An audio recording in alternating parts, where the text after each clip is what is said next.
Fantastic. Thank you, Vina. It's absolutely thrilling to be here today with all of you to be talking particularly about circular design. If we don't design it, it's not going to happen, and we need to turn that ambition into action.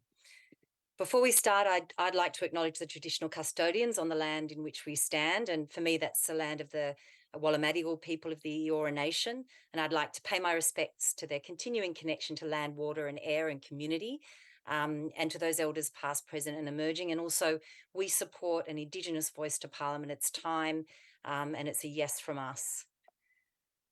And our Indigenous people have also been the custodians of and practitioners of circular economy for millennia. So we have a lot to learn from them, and a lot to be thankful for their approach to circular economy. Right. Well, this kind of gets to the heart as to why we have such a poor materials efficiency across the planet. We're literally making all these things, of products, machinery, infrastructure, and 90% of it is wasted. We either landfill it, we either throw it away, or it's unavailable for many years, for decades or more, because it's locked in long-lasting stocks. So that's buildings and machinery and other things, even cars, and we only use 94 that stay parked on the side of the road for 94% of the time. So it's little wonder that the world is actually going backwards when it comes to circularity. And this index is a sobering perspective as to why we need to act now and how we can start to design for action. You know, the world was in 2018 around 9% circular, and now we're down to 7%. And of course, in Australia, it's pretty similar. Our circularity rate is between 3.5 and around 8%. And, you know, the story is exactly the same. In fact, it could be a little bit worse here. You know, if we all consumed like Australians did, we'd need 4.5 planets to live from. So it's time for change. There's a reason why governments around the world, including the Albanese government and many of you here today, the Victorian government, the New South Wales government, ACT, Queensland, Western Australia, all of our territories and states are moving towards circularity, is because it is kind of the only economic framework we have to grow jobs and industry in that resource-constrained, carbon-constrained future. And the circular economy it's way more than just a waste management approach. It's an economic framework that obviously decouples from economic growth from the consumption of virgin finite resources. And it's based on those three principles of designing out waste and pollution, keeping those materials in the economy for as long as possible, at their highest value, and then regenerating natural systems. And it is a real solution to these crises in front of us. So it's way bigger than carbon. In fact, it's a framework that can tackle the carbon, because half the carbon we need to cut is embodied. It's inside those products and food that the way we use it and dispose of it. So in our aluminium, plastic, food, as I mentioned, steel, cement, and that's 45% of emissions.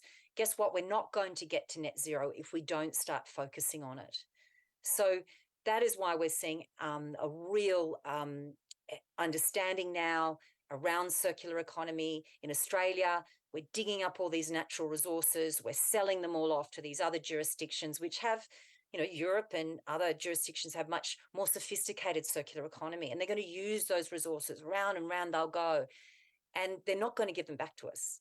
So it is a national security issue, the way we consider our resource efficiency and the way we're using resources has to change. And I love this hierarchy because I think this comes back to what can each of us do. And it's a real tool for our hand to see how we can look up this hierarchy. We still have a lot of work to do around recycling, which is right down the bottom there. Even recovery has a role to play in Australia because we're starting from behind.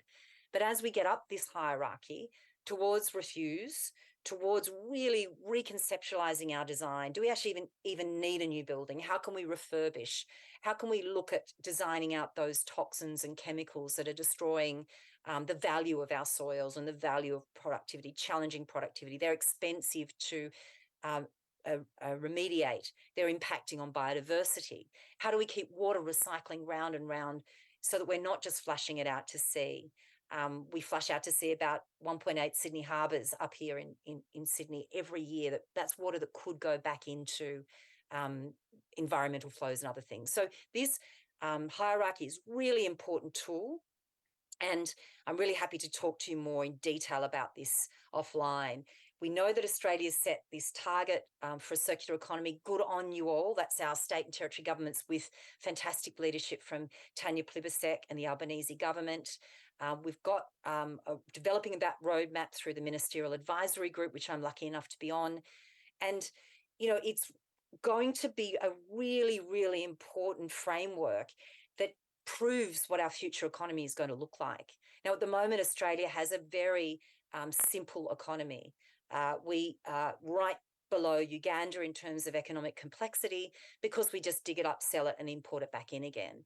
And clearly, we've got massive amount of transformation to do in our economy, and that's why the federal government's dedicated that $15 billion from the National Reconstruction Fund. That's a chunk of that will come to infrastructure, circular infrastructure and manufacturing, and we need it. That is how we're going to be able to make better use of all these resources that we're just throwing away. Imagine this, the energy transition. We've got all these solar panels, and inside those solar panels is silicon and silver, aluminium, glass, and it's getting landfilled. How do we get and extract that value, get it back into the economy through building that capability? So this is not just a tweaking of our waste management plan. This is a fundamental restructure of our economy to really create a better economy, a more efficient economy. And of course, there's jobs and a lot of money here to benefit us all. Circular Australia did some research a year and a half ago around what are those sectors that will catalyse the circular economy. And of course, no surprises, infrastructure is right there. It's a significant opportunity. You've already heard today and the days before about the importance of that government's investment in these big infrastructure agendas. It's a massive opportunity. How do we actually, leverage that opportunity to deploy recovered materials? How do we deliver multiple benefits? So not just reducing the waste and the transport costs, but also avoiding virgin material use. And how do we also get the Green Star certification? So infrastructure is a big one here.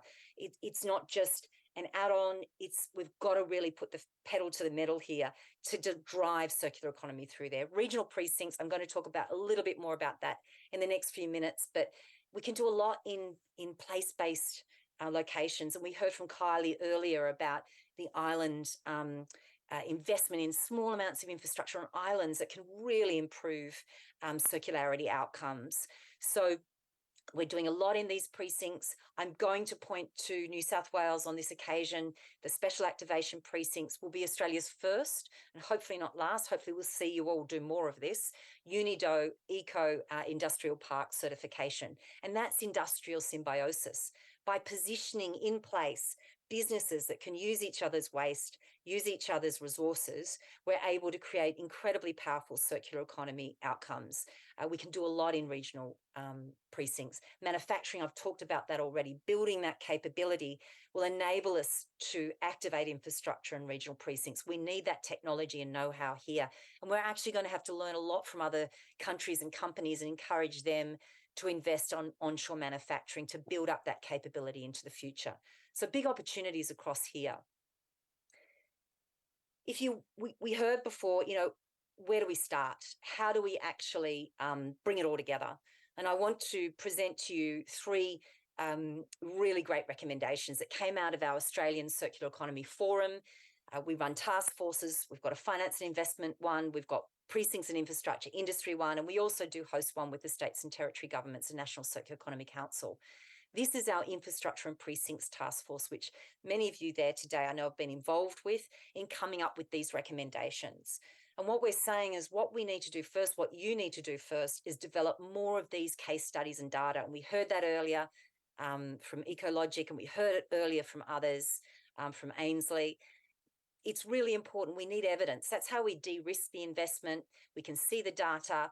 We can look at the cost benefit analysis, and we can point to something and see something and emulate it. There's also a really big need here for portals and tools to communicate the data. And how do we link that into, platforms like the Waste and Recovery Data Hub? Case studies are very powerful.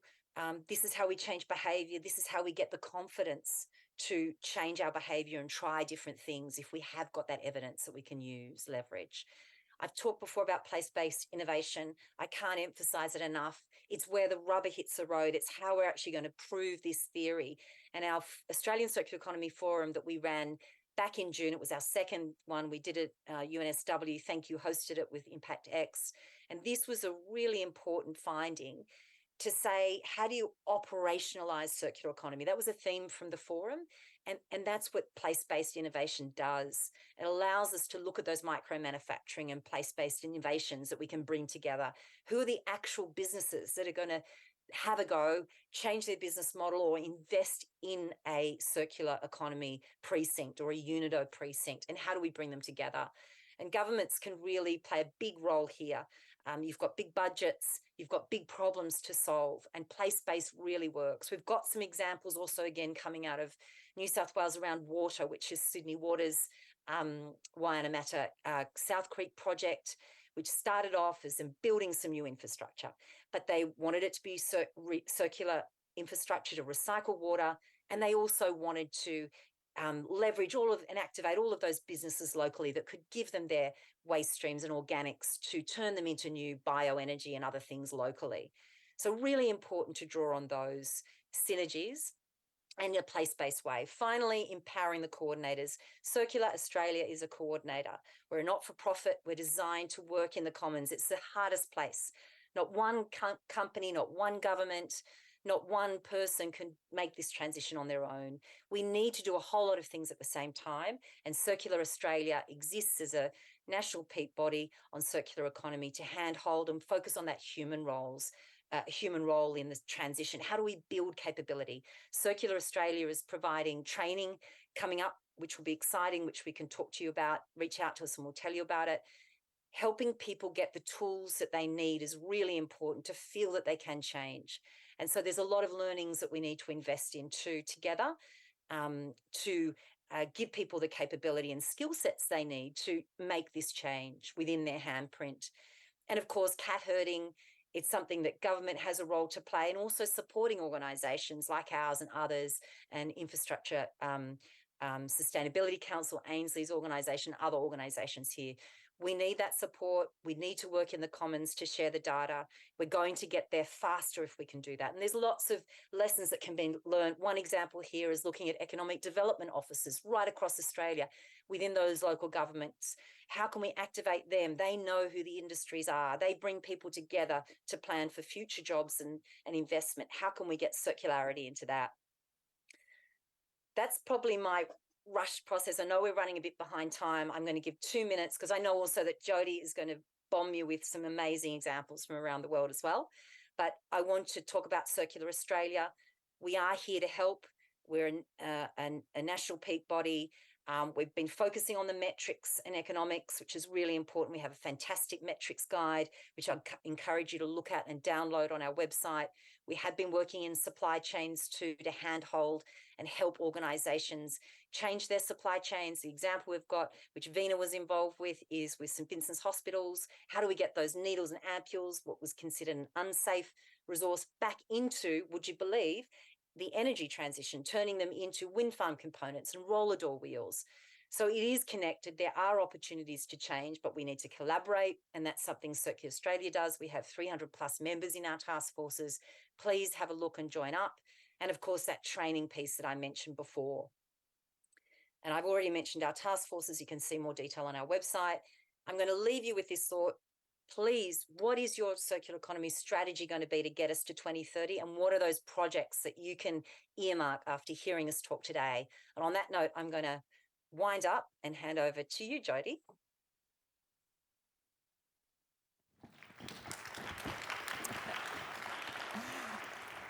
Thank you very much, Lisa. Yes, indeed, I'd love to invite our next speaker, Jodie, to the stage. Jodie is the Principal Sustainability and Climate Change at Aurecon, Australia. So over to you, Jodie. All yours. Hi, everyone. So can I just get everyone in this room who's an engineer to stand up? Okay, so a lot of us are engineers. I've been sitting at a table with other engineers that are going, oh my God, Lisa presents so well. I just pointed out that she was in media before she came into this. So I'm an engineer, so can you just bear that in mind as I'm having to speak? You can sit down now. As I'm having to speak after Lisa, because that's a bit uncomfortable. Can I also encourage, there's heaps of people sitting up the back. There's heaps of seats in here, so do feel free to come on forward. I won't think you're rude or anything. Great. It's fabulous to come here, and this is a stuffy stage as well, which is why I'm asking everyone to get up and move around.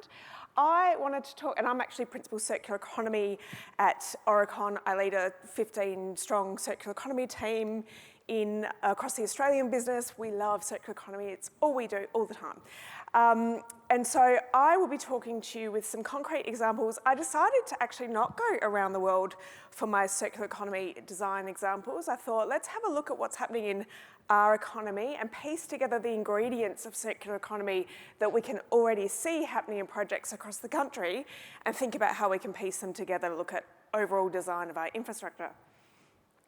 So as Lisa mentioned, but as anyone who knows me knows, I present this in every single presentation I do. It's really important for us to have this notion of these three principles of circular economy when we're thinking about these questions. Heaps of people come to it from the recycling end, and that's absolutely fine. I came to it from the sustainability space. But when you really understand that circular economy is giving us a vision of how our economy can actually work in the future and tickle the net zero goals and tickle the sustainability goals, it's really such an amazing tool. So always think about that, designing out waste and pollution, keeping assets, materials, products at their highest value. Anyone that's seeing Wayne Hubbard speak later will see him talk about stuff a lot, which is really great. Keep our stuff at its highest value once it's in our economy. And the really important part about regenerating natural systems, and you can tell me off for not emphasising it enough in the examples later, but I keep putting it out there because it is a tricky one. If we're only doing the first two things, we're still in an extractive economy. We're just going much slower in the way that we're extracting. If we don't help regenerate our natural systems, reverse biodiversity loss, it's not going to sustain itself. And it's really important to always think about it as a systems approach. It's complex and it's really messy, but we've all got a little role to play in it, and we kind of can't necessarily see the whole big system, and we've seen amazing policymakers talk about how they're lifting barriers and things like this. Some of you might be designers, product manufacturers. We're all part of this system, and we all actually have to do stuff to make it work, and it's very much by design. So no longer picking up waste that our linear economy is throwing at us and doing our very best to stick it back up. How do we actually design that economy so it's not the tail wagging the dog anymore? I love it that New South Wales has brought out design guidelines for the built environment, circular economy design guidelines for the built environment. It's a great document. There's lots of different resources like this, but finally we've got an Australian one, so I really like to point to this. And it pulls out 13 different strategies that you can use in infrastructure and talks to different examples. If you zoom on the QR code, not zoom, if you don't photograph it like an old person, but that QR code will actually open the design guidelines. And they're really amazing guidelines. So there's 5 that are all around how you design your own building. Longevity, flexibility and adaptability. So how do you make it flex for the future? Designing for disassembly is, again, how to make that building and the components as reutilisable as possible in the future. Efficiency, operational waste management, they're a bit less interesting, but the other ones are really awesome. And then, which I would put as the number one most important thing, is the reusing of assets and materials, so actually using what we've got out there in our infrastructure already. And then a whole bunch of recommendations around how we select materials. So materials comes after designing the thing. So around recycled content, materials that are disassemblable, things that we know can have a end-of-life pathway that gets them back into the economy, and also low-impact materials. The incorporating green infrastructure is that nod to the regenerative aspect of circular economy as well. So it's great that they included that in these guidelines. And then the two that are really interesting, I find as well, is these ideas of maintaining a materials database, and we'll talk about that a little bit towards the end of the presentation, and as well procuring products as a service, so looking at transforming business models that can help us achieve circular economy outcomes. So what I thought I'd do was grab some of these strategies. I also wanted to point out that, so we've done some research around these strategies looking at the carbon impact of implementing different strategies at scale in New South Wales. So it's a fantastic piece of work. And we also really delved into what are these strategies can you do together and which ones are kind of a little bit in conflict, because it's nice to say there's all these strategies, but it's not kumbaya. You can't necessarily implement the 13 at the same time. So for example, if you're designing for longevity, you might be actually needing to use more materials, so that goes against materials efficiency. So it's really important to think through horses for courses. What are we trying to get in this project? Right, so we went through some different projects to try to pull out what kind of key strategy, and none of these projects really started with intentional circularity in mind. And when we're talking to engineers across Aurecon and explaining to them these circular economy frameworks, they get really excited because it's actually bloody good design that we all kind of wish we were doing anyway, right? So it's the kind of stuff that we wish for at the beginning of the project and that gets valued engineer out as we go forward. So the more they see it, they're more like, yeah, I get it. I've got a way to sell what I love to do anyway and use all my tools together to get these outcomes. So modular buildings is a really important aspect. So the modular school program in South Australia saved a fortune in terms of being able to put into place really high quality classrooms quickly, that are adaptable. A lot of the benefits around modularity, it designs out waste from the construction process in a big way. You can integrate low carbon materials very easily. They're easy buildings to design, to disassemble and to shift and change. So there's a real change in perception of modular buildings from being, you know, the kind of kit up classrooms from the 80s that everyone's got horrible memories of, to something really modern and beautiful. And they're working really well with delivery partners as well. So this is a really great example of materials efficiency, but also designing for flexibility, adaptability, and they can really easily be disassemblable as well. And a lot of you would be looking at modularity as a key lever of actually implementing circularity. Here in Melbourne, 500 Burke Street is a 70s 38-storey office tower, pretty old, and the initial commission was, I believe, to knock down this building, and we were able to demonstrate that we can actually retrofit this building. So what Dominic's making normal, so before it was normal, how can we retrofit this building, make it incredibly high performing, and save all that beautiful embodied carbon that is in that office already. So you don't need to choose anymore between having a beautiful high functioning building and using your old building that has heaps of carbon all locked up in there. So it's a really good example of reuse, but there's also a lot of design for longevity in terms of how that building runs and functions. And it's also designed for, some of it's designed for, the products, sorry, are designed for disassembly also. The third one, I think this one's really interesting, and we're talking about regional Australia a little bit. So this is an example of a standardised modular bridge solution for regional, remote, hard-to-reach areas. So there's a massive problem in those areas with bridges. There's, you know, thousands of bridges across the country that need replacing. In some of these areas, there's, you know, the main thing that goes through those roads every day is school buses, getting kids, shipping them in and out to their schools. So that's where it's going to fail, really. That's the only heavy thing that goes across them. And they're really important places for community to be connected. So when those bridges goes out, it can really significantly impact a community.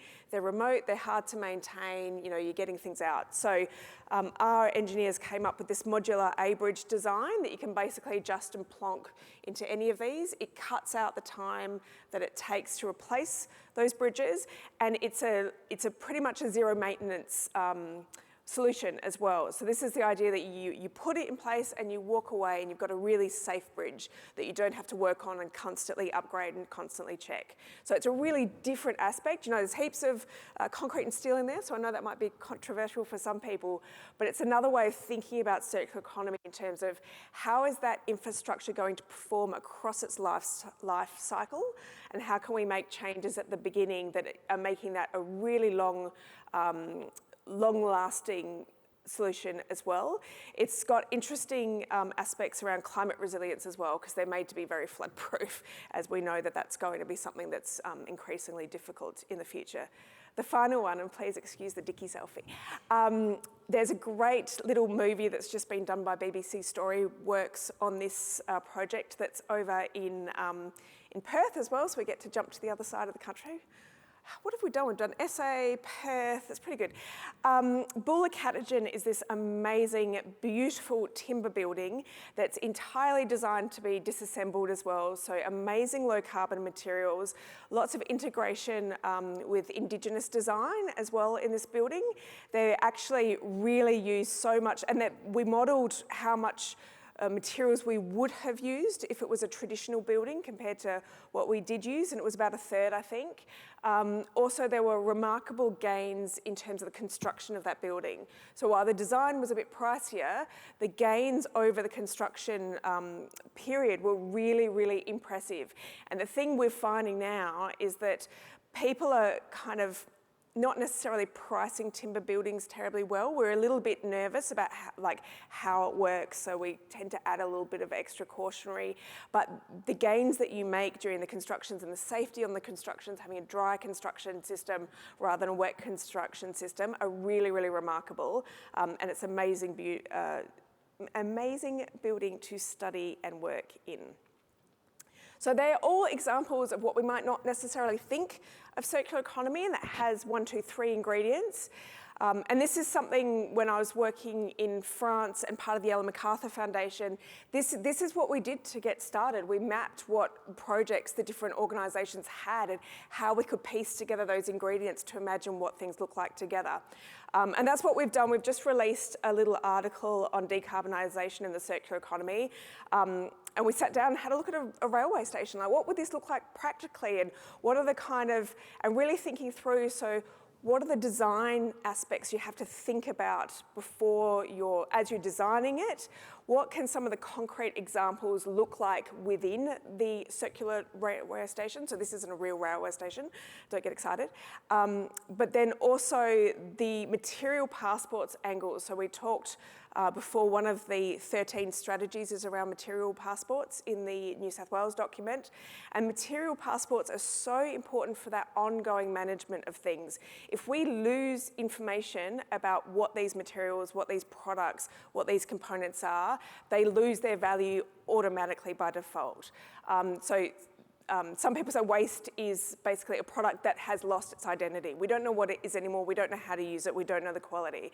So if we can effectively track how strong beams have been, how much they've been in tension, etc., during their life cycle, so that we can figure out if we can reuse them again or if we have to recycle them down. This is a really important concept in building circular economy into our infrastructure and treating our infrastructure as material banks. So we're putting really valuable materials in all that stuff that we're building. How can we make sure we can cherry pick back in and use the components, reuse things way before we're recycling them as well? So I wanted to leave you with some very personal, I guess, recommendations. So we've heard lots about amazing barriers and technical things and policy moves, but as a practitioner in this space, I think a lot of it's about people and how we approach our jobs as well, and being really brave to work together to suggest things that might not work and think a little bit differently. So I wanted to give you 5 recommendations to get circular designing. 1, every time bringing everyone together and actually creating a shared understanding of that end game around circular economy. What could our economy look like that works, that is actually in harmony with net zero and sustainability, etc. If you can get people together and understanding that shared vision, it shifts the way you work on these projects also. Secondly, always think about systems. How does everything interrelate? And try to understand how your colleagues' part of the system works in with that, or how your client's part of the system. And also think about whole life cycles. So we're very, and this is the business case, right? We're very upfront cost. You know, what's the 2-year vision? So what is the vision across the life cycle of your piece of infrastructure that you're planning and building, and what does that look like in the next possible life cycles as well? Number 3, clearly articulate the benefits. No one's going to do it just because it's circular. They're going to do it because it's saving money, it's safer, it's got social outcomes. Like, really hone in and articulate those benefits. And remember as well that system is changing around us. So quite often we're doing design work and someone's worked on a project 5 years ago and they said, yeah, we tried something like that and it didn't work. But it's like, hang on, these policy guys that were just up on stage, they've just shifted the rules. The system's changing. That might work now. However, the system is still changing. Some things don't work. So writing down and understanding what's not working and why, and feeding that back to the client, feeding that back to your company, feeding that into government is extraordinarily valuable, because that's how the system changes as well. We learn from what doesn't work just as much as from what does work. And number 5, better late than never. So this is inspired by this workshop here that we did with the design team for the Australian Institute of Infectious Diseases here in Melbourne. And that a couple of them were saying at the beginning of, we want to understand why we missed the boat, because this is too late in the design phase. You know, everything's done, everything's baked in. It was really lovely that although it wasn't done at the ideal stage of the design, at the end of it, they were like, oh my God, there's like so many tangible things we can still do, and we understand how to pitch it now. So we haven't actually missed the boat. So even if you feel frustrated that you didn't do it when you were supposed to, there's no better time than now. So that's what I wanted to leave you with. I'm out of time. But yes, please get circular designing and start doing your part in this big, messy system. Thank you.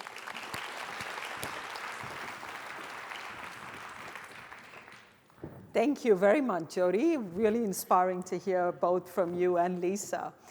I'll probably give you an opportunity to pop in any questions on Slido, and we'll have a bit of time with both Jodie and Lisa to answer any questions. So I might invite Jodie back up on stage, and we'll see if Lisa can join us as well, and we'll just do a joint Q&A. We're just laughing because our chairs got taken away, so now That's all right. We can just stand here. That's right. That's right. We'll just stand. Not a problem. And we've got Lisa online as well. We've got 2 Lisas. So I just wanted to maybe, first of all, begin by congratulating both of you. Amazing, amazing. You know, it's really fantastic to see the progress that's being made. And of course, you know, from both of your perspectives, and of course, thinking back to the time when these were all sort of conversations that were happening a few years ago, to be able to see so much action.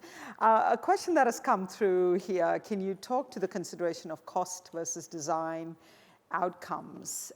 So I don't know who wants to take that, but I guess I'll throw it to you, Jodie. Yeah? Mm-hmm. Yeah, that's everyone's first complaint, right? Yeah, it's all good, but it's going to cost more. I really like to flip it around and try to think about those solutions that might be cost neutral or even less. And maybe it's because our vision of where the cost is from is a little bit too small and we need to scan out. So those examples around safety and construction benefits, that's not what people are thinking of necessarily when they're pricing up materials, right? So you might need to actually scan out and look for like where those costs are coming from. So it's either like scanning out the scope or looking a bit further in time. So often that does clash with short-term visioned business cases as well. It's a real barrier that you'll all come across. But often if we zoom out or make it a longer term thinking, we can actually explain how those costs stack up. Well, I mean, Can I sorry, Lisa? Sorry. Yeah, go for it. I was just going to jump in to say, look, it's absolutely true. We need to be thinking about the avoided costs. Yeah. And I know, look, there's been research done on the value of a tree, for example, on a property price, increases it. A street line tree increases it. And we've seen some really great work done in the water sector that, you know, for developers building sustainable water precincts, they might be recycled water, etc. You've got lower augmentation costs upstream and downstream. So there's lots of opportunities here to really be thinking, as Jodie said, wider, but The externalities is something I'd encourage you all to start looking at. Get them in your business cases, do them. We're about to hit, catastrophic temperature changes and things like this, and we must consider heat island effect. We have to be thinking about all these other climate issues that can create value in other places. So that would be my 2 cents. Thank you, Veena. You're welcome. I guess, Jodie, just kind of picking up on some of the follow-on points related to cost, which as you can probably we read, see the screen just saying cost. Exactly. And look, I mean, because we're a bit short on time, maybe I can get you to have a look at the next two, which is really kind of that interconnected question. One is you're obviously engaging with your clients through your work. You're obviously trying to get them to think, as you said, a bit more longer term vision. Yep. So you don't want them to be thinking short term, as you pointed out, which makes sense when you think holistically in the longer term. So I guess what people are really wanting to know is, yes, you can spend all of that money and plan for it and do all of that, but you still need to have some metrics that allows you to say, right, we've now achieved that goal from a circularity point of view. We've spent this money. This is what we've achieved. I mean, this is a complex question. I don't expect you to answer all of that in one go, but just to give people a bit of a sense of how would you normally advise clients that balance between sort of long-term thinking and... Sorry, there's a couple of different kind of questions bundled into that.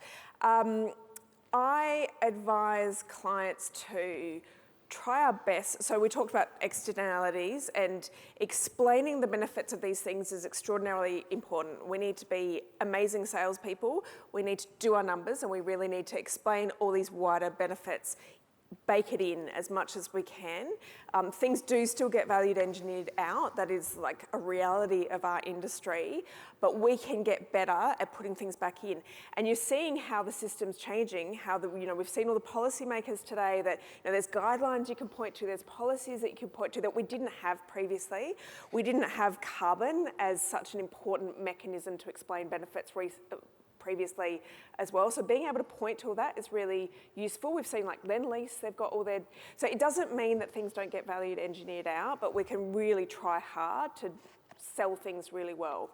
Did you want to answer the other question about how will we know as well? I think it would be a good idea to wrap that in very quickly, and So we're running out of time. How will we know when we have a circular economy? That's a bloody hard question. I actually don't love... So the statistic that we saw earlier about the 7.3% circular or whatever it is, that's purely about material flow, right? So how much circular material is coming into our economy, how much circular material is going out. So it's not really taking into account that higher value we can have when we're actually reusing and extending things. So it's a hard question to really know. There's a lot of indicators that we can use to understand, but it's also important to think about, is it circular for circular's sake, or is it circular to achieve net zero, social, all these other outcomes as well. So I think thinking of it as a suite of indicators is really important. Yeah, fantastic. I guess, Lisa, did you want to say a few last words? Yes. Yeah, really quick, but the metrics is so important. It's something close to our heart at Circular Australia. And I'd encourage you to download our report, but we need to be able to measure this. And it has to make sense to us. This is part of the understanding of what is circular economy, because the materials flows, the higher economic analysis and metrics of that value that we talked about before is really hard to grasp when you're developing a business case. So thinking about, we've got some really good tangible, about 36 different metrics you can look at in there, from waste generation and procurement and jobs, and the UNIDO piece around industrial symbiosis. So I think we do need things that make sense, metrics that make sense, and also we need to create what they are too. So you know your business best. You need to look at that and think about what makes sense for your business to start to measure and articulate the case. Thank you. Well, please join with me in thanking both Jodie and Lisa. See you, Lisa. Thank you. Bye. See you, Jodie. Bye. Thank you.